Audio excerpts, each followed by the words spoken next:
টানা ভারী বৃষ্টি আর উজান থেকে নেমে আসা পাহাড়ি ঢলে উত্তর পূর্বাঞ্চলের সিলেটে আকস্মিক বন্যার আশঙ্কা দেখা দিয়েছে। সবচেয়ে বেশি ঝুঁকিতে রয়েছে সুনামগঞ্জের হাওর এলাকা। বাংলাদেশ আবহাওয়া অধিদপ্তর ও পানি উন্নয়ন বোর্ড জানিয়েছে, আগামী ৪ মে পর্যন্ত বৃষ্টিপাত অব্যাহত থাকতে পারে। এতে করে মাঠের ফসল নিয়ে দেখা দিয়েছে বড় ধরনের অনিশ্চয়তা।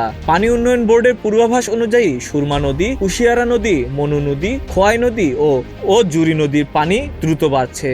এতে সিলেট, মৌলভীবাজার ও হবিগঞ্জের নিম্নাঞ্চল প্লাবিত হওয়ার ঝুঁকিতে রয়েছে। সীমান্তের ওপারে মেঘালয় ও চেরাপুঞ্জিতে ভারী বৃষ্টির কারণে ঢলের পরিমাণ আরও বাড়ছে, যা পরিস্থিতিকে জটিল করে তুলছে।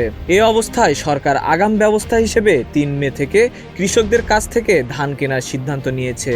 প্রতি মণ ধান ১,৪৪০ টাকা দরে কিনতে জেলা প্রশাসককে নির্দেশ দেওয়া হয়েছে।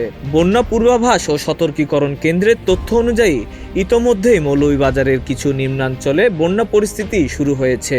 পানি দ্রুত বাড়লে হাওর অঞ্চলে হাজার কোটি টাকার আধা পাকা বোরো ধান তলিয়ে যাওয়ার আশঙ্কা রয়েছে।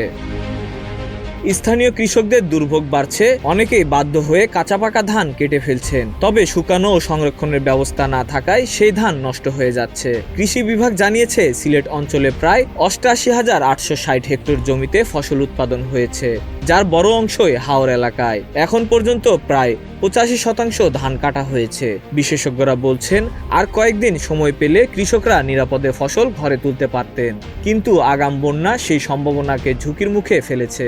সব মিলিয়ে সিলেট অঞ্চলে বন্যার সংখ্যা ক্রমেই বাড়ছে। প্রশাসন নজরদারি বাড়ালেও প্রকৃতির এই চ্যালেঞ্জ মোকাবেলায় এখন সবচেয়ে বড় চিন্তা কৃষকের ফসল ও জীবিকার সুরক্ষা।